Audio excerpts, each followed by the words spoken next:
I'm so excited to have our guest with us this week, Jenny Lowe. Welcome to the show, Jenny. Thank you. I'm so happy to be here and be a part of this group. You're awesome. Jenny wrote a book, you guys, called Saved by Hope. And it could not have been titled a more perfect title because one, she named her daughter Hope. And two, it's all about finding hope in the trials and what keeps you going through your suffering and through your pain and through your trauma. So many of us in this audience and in our support group have been through some sort of trauma, right? Like trauma to me is a little bigger than just a challenge, right? It's a little bit bigger than just a run-of-the-mill trial. It is something that really cuts you deep and makes you have to really dig in and find out who you really are and can cause lasting effects. But those lasting effects can be for the good. They don't all have to be negative.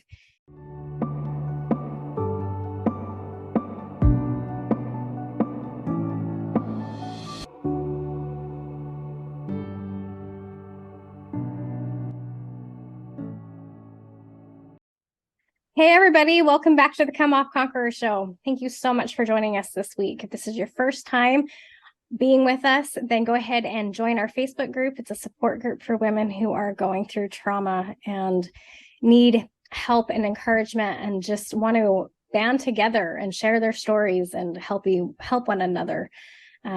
Find hope and encouragement. And that is what today's episode is all about. So I'm thrilled to have Jenny with us today, partly because she's an old friend. We go way back. We do go way back, like junior high, elementary school, junior high. I can't remember. I think we met because I moved to the new house when the summer between 6th grade and 7th grade. Okay, yeah. And I think you were my very first friend in that neighborhood. Oh, yes. And I love that. I was friendly. I am glad I was friendly. Me too.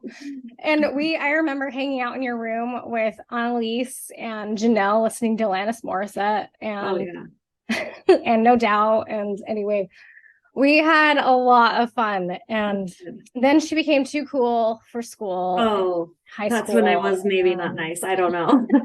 No, you were still really nice. I just remember thinking, oh, she doesn't really want to be my friend anymore, but okay. I'm sure it was all in my head though, because, girls are like that, insecure and stuff, but you were always still really nice to me. Don't worry. Okay, good. Yeah, don't worry. I'm not calling you out. It was fun. It was really cool to see your talents though grow. I mean, you were so charismatic and such a friend to everybody that you blossomed into this beautiful person. And, I stayed stuck in my little world, and I was going through a lot of stuff at home and my parents' divorce and things with my siblings. And I kind of fell into this weird pit, I guess. And anyway, it was an interesting time for sure, but you were always so kind to me and everyone else. So don't worry. No. Anyway, but Jenny's life took an interesting turn, didn't it? Jenny went through, after she was married, she married this amazing man. They went through some infertility, and during the process of infertility found cancer. And hopefully I'm telling your story correctly. I'll let you correct me here in a second. Oh, you're on the right path. But I loved her story because it was so, if you want to read a book that is raw and authentic and tells you really how it is and the true feelings and thoughts and emotions going through your head when you're going through something rough, this is your book. I have never felt so validated reading a novel or a memoir than I did reading hers. I went through infertility, and reading her thoughts and her experience brought back a flood of emotions and memories for me. And I was like, wow, I wasn't the only one who was really frustrated by this. I wasn't the only one who was feeling this way.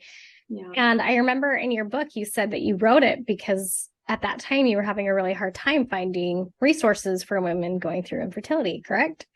Yeah. And there are a lot. I mean, there are a lot of resources out there. It's just, it can also be very overwhelming to be going through that that trial and trying to find, it within yourself to search for those resources.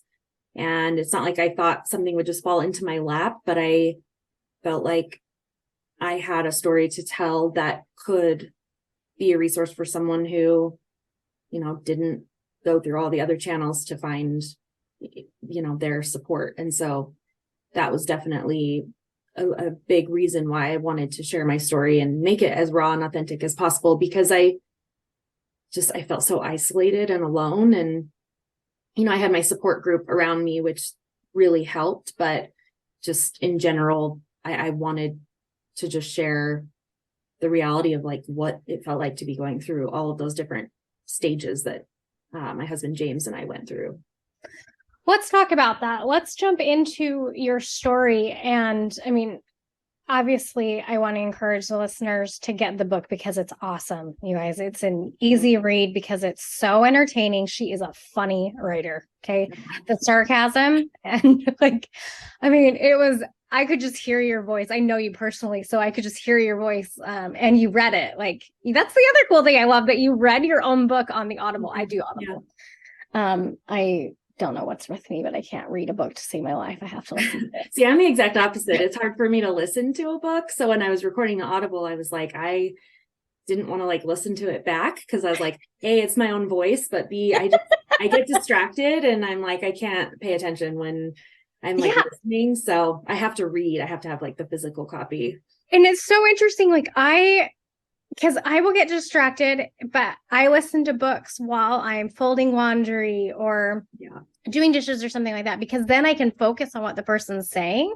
Sure. And if I'm reading a book, I'm off in la la land. Yeah. Something they say makes me go off on in dreamland. And all of a sudden I'm like, oh yeah, I was reading. Then you reread the same line 8 times. Yeah. You're like, what did I just read? Yeah, I do both, but I'm more of a book, hard copy in my hand. So well, luckily there's both options available. Yes. So Jenny, tell us how this all started. I mean, it's a story of infertility and cancer and overcoming the trial and finding hope through it all. And that's really what we want to focus today is giving you, the listener, hope and knowing that you're not alone. Like she said, that was the whole point of why she wrote the book, was so that we know we're not alone. We're not the only ones going through these hard things.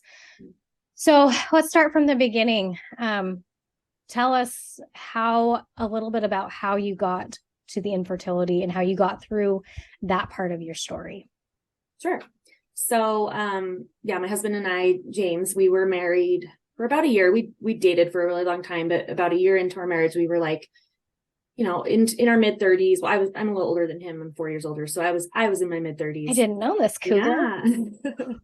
Yeah. And so we decided, we're ready to start our family. We had done not all of our traveling and stuff, but we just felt like we were in a better place to start pursuing the start of our family. And we tried naturally for about 6 months, and just every month nothing was happening. So because of my age, I was 33 at the time, I went to my OB and I was like, he even confirmed, you're not getting any younger. And you never want to hear that when you're 33, because you right. You're like, I'm not that old yet. Right. So anyways, he suggested we start down the fertility assistance road. So we went to a fertility specialist. We were given a few options, and we started with just doing some IUIs, which were just a lot cheaper. They were more accessible, affordable, all of that, less invasive. And we did 4 rounds of that, and just nothing was happening. And so finally we started a cycle of IVF. And luckily I had really good work insurance that helped pay for that, because I think that is something that I know can add to the struggle of just already feeling like you're not, as a woman, doing your main goal is you're supposed to be able to create life and bring life into the world. And so when you can't do that because of your body rejecting it, and then on top of that, it's, thousands of dollars that you may or may not just have in your back pocket. I was very, very lucky And I hope that that is conveyed throughout my story, because I never want anyone to think I was just like, that I took that for granted, because we just were very lucky to have great, insurance and benefits through work to help pay for these kinds of procedures. And so, how did you feel when you were going through, like, when you were told that you needed to do infertility? How did that make you feel? I guess because I was I hate to say I was a little bit older. Like, again, I was in my mid-30s. I had a few friends that had also gone through some infertility treatments. And I do think not a lot of people talked about it until I started talking about it, or I would happen upon a conversation that coworkers were having or something, and they would let me into these conversations. And so I found out it was actually a much more common issue than I had maybe thought or known about. And so I think when I found out that I would need to go down that road, I kind of was just like, well, I know people have done this. I know it's more common than I think, but it was very, just like I said before, isolating. And I was scared. I felt remorseful. I was worried that like, I wasn't going to be able to, like, I was the problem. It turned out that James and I both had contributions to the problem initially. So I think I felt a little better about that it wasn't just my body that was, rejecting the idea of becoming pregnant. But yeah, there were moments where I felt kind of like a failure, and I thought, oh, maybe I should have tried to have kids sooner, or like, did my selfishness in not wanting to become a mother yet, or like not being ready to be a mom, did that lead me to, push it so far down the line that now I can no longer do this? Like, I don't know. And then I was also just really underinformed about the whole process. I wish that I had spent more time before, like, understanding where that journey could take me if I didn't get pregnant naturally. And I think you just hope that you will, and you hope that trying, you'll just get pregnant will happen quickly, or, within a few months. But I wish that I had just had a little more understanding of what infertility looked like, so that when I was faced with it, it wasn't such a shock. How did you reconcile these feelings of, I totally resonate with feeling like a failure, because that's definitely how I felt. I felt like this is supposed to be so natural. A woman's like built to have kids. How come I'm not built to have kids? And feeling broken. And how did you, you talk about this in the book about how you overcame it. So give us just a snippet. Like, if someone's feeling that way now, what do you suggest they do to help overcome those feelings and stop beating themselves up? I learned so much about the science behind how one becomes pregnant, and how aligned everything in the universe has to be, and how miraculous it really is. Like, when you think of just even what it takes to become pregnant, an egg and sperm, and like, that's not all, but like these microscopic cells, like, that are just, it's just so much, the whole process is just so much bigger than, even though it's like so small, so much bigger than just like you, right? It's not about you. It's just the chemistry and the science behind things. And I think if you can really, and I don't mean for that to be insensitive, because I know that is a hard concept to really wrap your head around and not let yourself feel down, but you just really have to understand that it's not like a personal thing, and there is just so much that goes into creating life, that it's beautiful that it can be created outside of your body. And I think I felt also very lucky to be in a day and age where I knew that there would be options if I couldn't get pregnant naturally, that, we could go through IVF and try that. We could adopt, we could go through egg donation, we could go through certain, like, whatever the path was going to be. I just felt very lucky that I live in a day and age where that's even possible. And I think that helped take away a little bit of the, like, I'm not good enough, and I'm not, or something's wrong with me because I can't provide this. Like, it just isn't that cut and dry. Beautiful. That's beautiful. I love that advice. It's try not to take it so personally. I think and it's hard. I mean, you think you have this image. I think you just have this image your whole life of how bringing life into the world is going to be, and like what it's going to take to become a parent someday. And it's just going to be this easy process and whatever. But I just think we, again, live in a time where science is just amazing and miraculous. And you can become a mother, which, through my story, I came to terms with and found you can become a mother, and it has nothing it can have zero tie to you physically, to become a mother. So just keeping talk about that more. How did you become a mother? I mean, there's like, gosh, guys, there's so much to her story. You have to just read the book. But let's get to that point now. So how did you become a mother if it wasn't through your own body, Jenny? Oh, wow. Funny you asked. So while we were going through our cycle of IVF, I was going into the clinic a couple of times a week because they have you come in and do monitoring so they can measure like how your progress is. And they determined through tests and whatever that I actually was diagnosed with stage 3 ovarian cancer. So, I mean, that was a huge reason why we were not getting pregnant. And thank goodness, because if I had gotten pregnant and didn't know, or like then had to make a choice of, do I go through treatment and try to save this baby and not save my life? Like there was just a lot of really complicated things that could have happened had I gotten pregnant and not known about my cancer.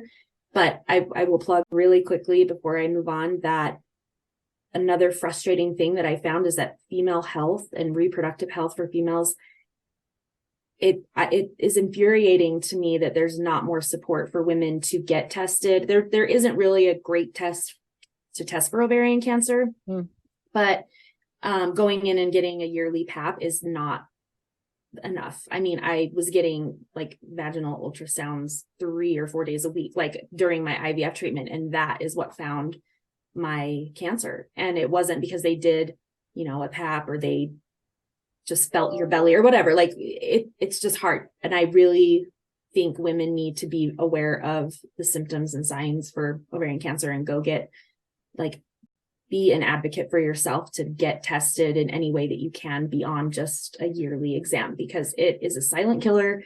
Oftentimes it's too late. If we had not been going through this cycle of IVF, I would not have found my cancer and I would not be here today. Like it was already stage 3 at that point, and I wasn't having signs and symptoms that I recognized because I was going through IVF, and I have the same signs that you have every month: bloating, cramping, back pain, like all the things you have for PMS or from IVF or whatever, like those are also signs of ovarian cancer. So I don't know what if I was having symptoms from it because I was just dealing with discomfort from going through IVF. So I will just say that it's just really important that people know and research it and be a champion for themselves. But anyways, I was diagnosed with stage 3 ovarian cancer. Yeah. And I immediately had, a choice on kind of what the treatment plan was. And ultimately I ended up having a hysterectomy at 34 and lost my ability to create and carry a child. And so we went through treatment. It was 6 months of treatment. And luckily I came out on the other side. I'm in remission. It's been almost 4 years since my diagnosis. So it's been about 3.5 years since I've been in remission. In fact, it's February 6th was the day I was diagnosed, and today's February 1st. So it's almost been 4 years since I found out. And we went through some ups and downs with trying, you'll just maybe have to read about it in the book, with one embryo that we had been able to get through the cycle of IVF that we went through. But ultimately we ended up having our daughter via a surrogate who, just a beautiful woman who wanted to help. And yeah, I don't know what else. I don't know what more to say, because I want them to know, I want them to read the book and not give everything away. But yes, I know it's hard. It's hard to know, like, how much can you say without giving away everything. I think one thing that's in your book that I'd like to touch on is how, I mean, you were literally saved by your daughter, like literally saved by hope. And it's so cool that your infertility is what found your cancer. And then in your book, you talk about how this idea of being a mom and this little embryo and how you'd frozen your eggs, right? And you guys were so ready to be a parent. Talk about how thinking of your beautiful daughter who is so stinking cute and so worth the wait. Mm-hmm. How she gave you hope and why you named her that. Let's talk about that. Yeah. So ultimately we went through anonymous egg donation because I had lost my ability to have, like I had had a hysterectomy, so I didn't have any more eggs. And so we ended up creating embryos after the one embryo, that story of my own embryo, but we ended up using. So you didn't freeze your eggs, you froze his sperm. Is that right? No, remind me. I'm sorry. It's okay. So since I read the book, we went through the fertility agency, and they have a database of women who are willing to donate their eggs. And so we found a woman that, we went through a process of finding her and using her as our egg donor. And she went through, we never met her. She's anonymous, so I don't know who she is, but she went through a cycle of IVF. Essentially, they took her eggs, then we got them. Like we had, I use the word in my book, ownership, and I hate that, but we had ownership of those eggs going forward. And so then we fertilized them immediately with James's sperm. Okay. And then we froze them and had them tested and stuff. And so at the end of the day, we had gotten 6 embryos from this one cycle of egg donation from this anonymous donor. And we went through a whole process of picking one that, we wanted to use when we eventually did a transfer with the surrogate. And, I think I was very fearful, and I think a lot of people go through this, especially when they adopt a child, or you have a surrogate, or they use the egg donor, or they're from a sperm donor. There are various ways people can conceive. And I think this was just scary to me, and started to build up as we got ready to welcome her into our life, that I wouldn't connect with her because she wasn't my DNA. And I was afraid of what that relationship would look like down the road, immediately, how I was going to feel, if I was going to be always really sad, if I was going to be resentful to our surrogate, just all these things going on. And one thing, especially during my treatment and through our infertility struggle, a theme that just kept coming up that people didn't know, that it just kept coming from all different angles, and not everybody knew that this was the theme that was happening. But we would receive cards and gifts and things that just talked about keeping hope during a really difficult time. And during my cancer treatment, I just had to hold on to the hope that someday I was going to be better and I would hope to become a mother. And anyways, we just had all of these things come to us. And when we found out we were having a little girl, it was you didn't even have to ask the question, what's her name? It's we were Hope. We're naming her Hope. It just is the most perfect name. That we didn't have any girl names picked out either. We had some boy names that we were thinking of, but the second we found out we were a girl, we just looked at each other and we were Hope. It just was not even a question. And so, I just think she has given my life a completely different meaning. And even though she's not my DNA, and she's not the embryo that we created when we were going through IVF, I cannot picture my life. I don't remember what it was like without her. And I don't ever want to know what it's like without her. She is just this gift to me. And we have such a special bond. And just every fear I had, it didn't immediately go away the moment I saw her, but it went away pretty quickly. And then we had some things happen after she was born that really connected her and I in a physical way that I wasn't expecting. And I just knew, I was I am your mom. I am your mother, and I will care for you and love you for your entire life. And it doesn't matter that we are not connected via DNA. Just doesn't matter. And so that's what I hope that people can get from the story, is just knowing that, you can become a mother, and it may not look traditionally how you expected it to, but it's still something that you can experience, even if you didn't carry your child, and even if you didn't, create your child, like, you can still be a mother. Now, remind me, I know you used a surrogate, and did this one, does Hope have James's DNA? Yeah, she does. So she's James' sperm and an anonymous donor. And like I said, we got 6 embryos out of it. So you just used another one, right? For this one. So yeah, they Hope will be genetically tied to any other embryo that if we have another baby and use those embryos, she will be genetically tied to them.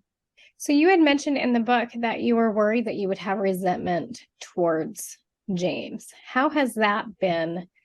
Let's take a minute and talk about your relationship with James. In the book, you paint him as this sweet white knight who is just this amazing partner who is so supportive through everything, through the infertility and through the cancer, and he's so patient with you. I mean, when you go through infertility, y'all, if you haven't been through it yourself, your hormones are like this, and you're a bit of a crazy person, and you can't really control it.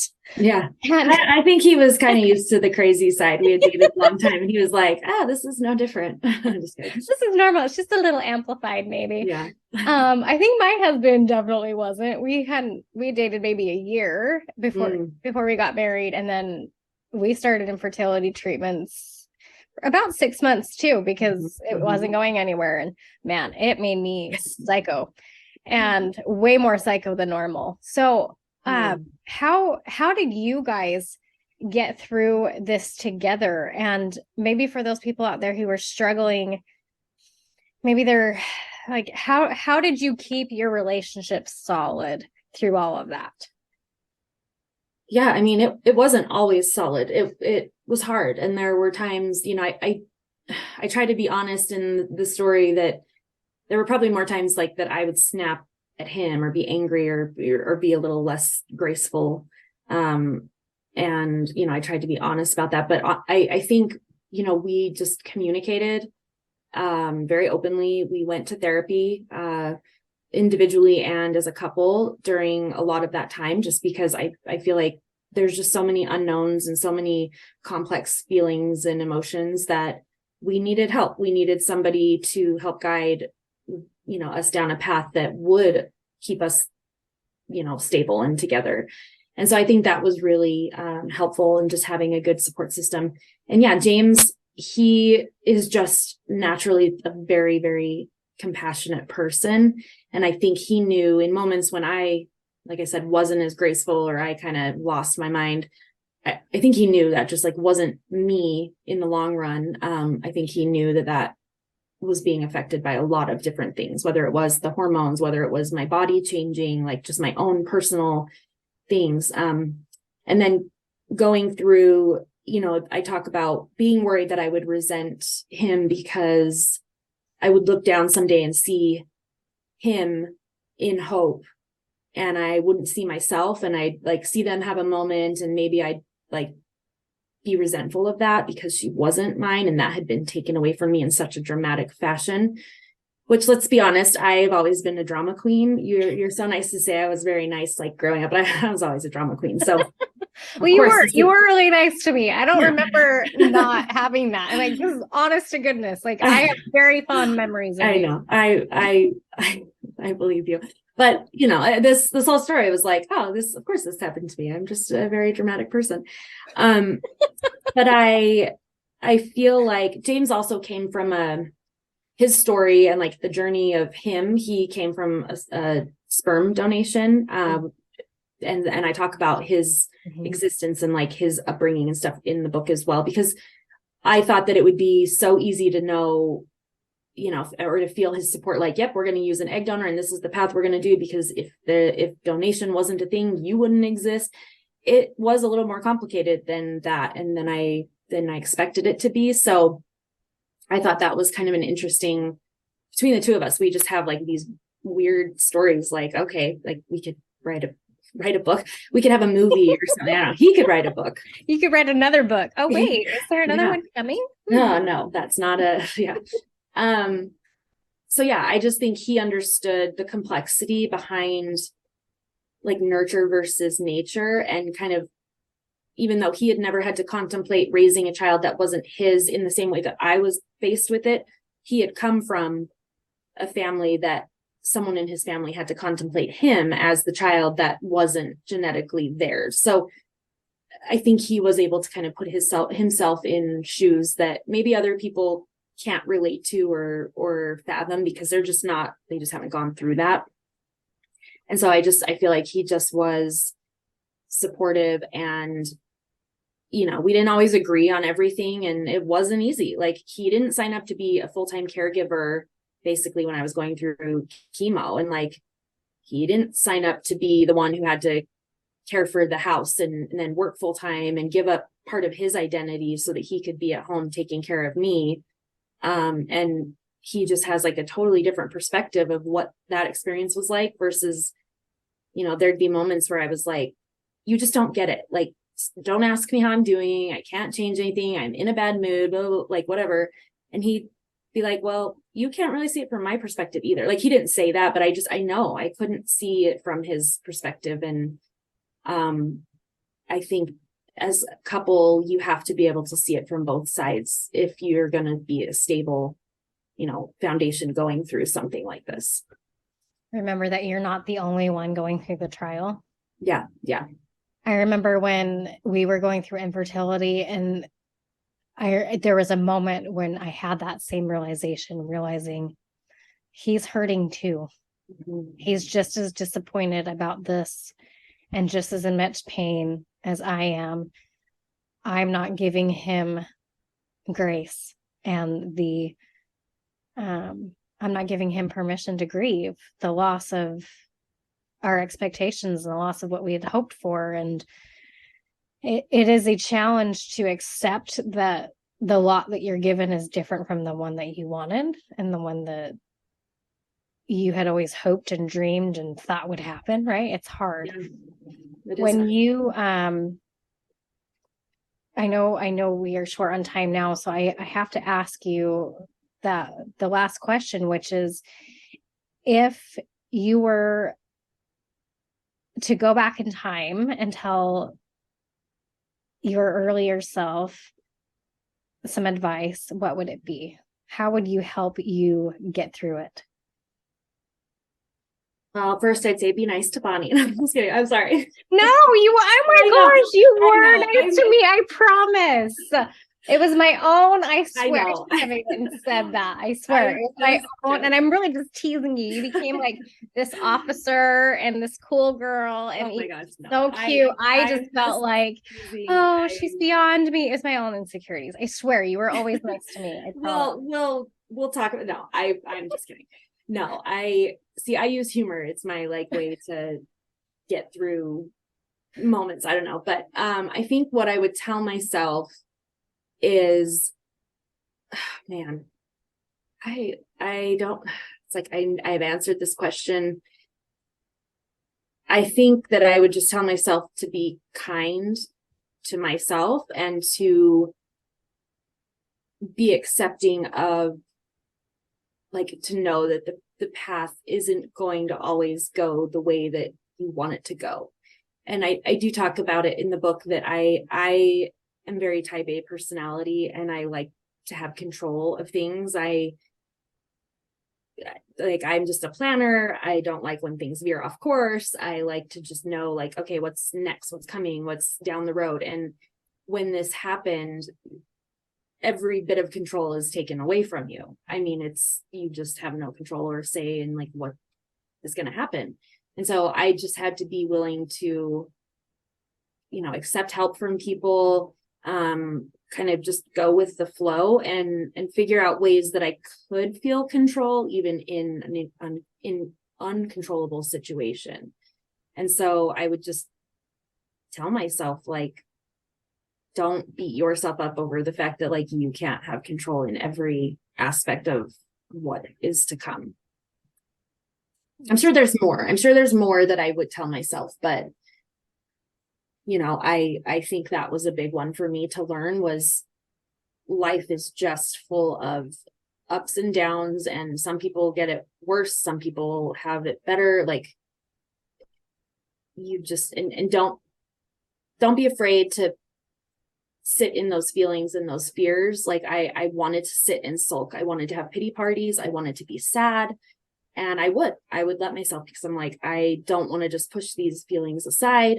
But then I would do my best to pull myself out of those moments and try to rise above them, because if I didn't, it just takes you down a really dark path. And I just think that the strength came from being able to, you know, rise above those moments where I felt really helpless and hopeless. So yeah, I think that's a really good point. Let yourself feel the feelings, because if you don't feel the feelings, you're shaming yourself for those feelings, right? So not shaming yourself for being human and for having those emotions, but feeling them allows you to release them. That's a very Eastern religion philosophy there, right? Like, and we believe it here in the West too, more now. But anyway, the point is, I talk about this a lot on this show, letting yourself feel your feelings and embracing them and labeling them and naming them allows you to then be able to process them and let it go. If you ignore them and you chase them away and you pretend they're not there, or you shame yourself for having them, it makes the feelings worse, and it just buries them. And then it causes a whole other slew of issues, more illness, more depression, more darkness, etc. Or other things in the future set you off in a way that maybe you wouldn't have been set off if you had just embraced and like really worked through those feelings. I've always been a supporter of like personal therapy and really just having someone to talk to and help guide you through moments that are, I mean, you can't do it all by yourself. You just can't. And you have to be able to let people help you and let people in. And then I feel like I gained a lot of ability, especially in writing the story. But as we were going through it, I didn't anticipate that I was going to write a book as each of these things were happening. Ultimately, it came down to, I just didn't know, I hadn't found the resources I wanted. So that's ultimately why I wrote it. But I tried to be vulnerable even to my circle, like through Facebook and through, you know, posts and stuff while I was going through each of these things. Cause I was like, yeah, my voice can help someone, or, you know, everything's not sunshine and rainbows. Like it sucks. And here is a bad day that I had. And I wasn't looking for pity. I was just looking to show that there, you know, the reality of what I was going through. And I think that vulnerability helped other people know better how to help me and how to approach me and like what they could do for me. But also I just felt so much stronger. And I felt like that was where I gained back control, was by how I shared the story and how I was honest and vulnerable. And I just really encourage vulnerability through people, because you really just never know what your message, what your story, what your experience, you know. People came out of the woodworks when I said I was going through IVF, and they're like, oh yeah, we went through IVF. And I'm like, oh, I had no idea. Like, you were silently suffering over here through this journey. And maybe you would have had my support if I knew. And I understand it's a very sensitive topic, and you don't just go around saying like, I'm going through IVF. But like, there's not shame in that. And just being able to really be vulnerable, I think, is one of the most powerful things that I gained from this whole experience. I could not have asked for a better segue into me inviting people to join our Facebook group. Thank you. Yeah, there you go. Because that's what it's all about, right? Is building a community of women who can support each other and be real, be authentic, not sugarcoat life, but also get advice and support and uplift one another. When I am strong, I help someone who's weaker. When I am weak, I look to others for their strength and for their help to bolster me. It's a beautiful a beautiful sisterhood and community. And I feel we're growing, and I feel like we need to find our tribe, whether you join our group or someone else's group, it doesn't really matter. But like she said, find a support system, because it really will help you get through the dark times. And I promise, like she said, your story is worth sharing. People need to hear from you. They need to hear your thoughts. Your thoughts are valid and your feelings are valid. And you have more power in you than you have any idea. I remember when I started this channel, I was terrified because I thought, who am I to do this? And no one wants to hear my story, yada, yada, yada. But it came over and over and over again that I needed to do it. And since then, I can't even count how many women tell me that they needed to hear that someone else went through what they went through.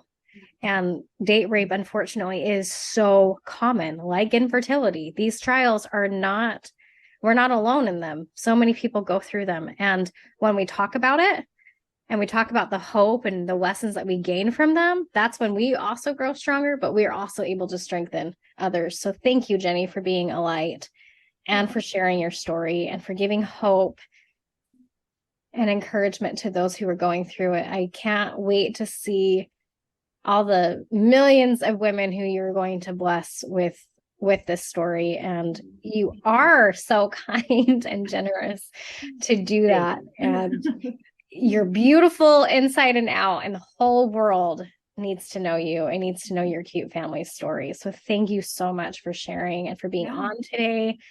Everybody else who's here, like, comment, share. If this story touched you, please share it with somebody that you know that might be going through cancer, or might be going through infertility, or even just a trial in general.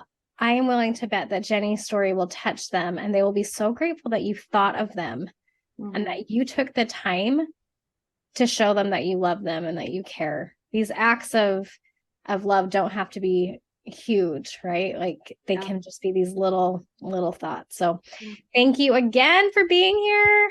Yeah, thank you so much for having me. And I adore you. I'm glad that we've stayed friends and connected again through this. And I'm really honored to be in this group. And it's not a group you want to be a part of when you're like overcoming a trial or whatever, but it's a great thing that you're doing to offer a space that's safe and validating, and can encompass a lot of different trials that people are going through. It doesn't have to be, your trial doesn't have to be cancer. Your trial doesn't have to be at the same height or lower or higher than anyone else's. It's like your trial is your trial, and that's what you're trying to overcome. And it's just great to have a space to share that with others. So thank you so much. Oh, thank you. You're so sweet.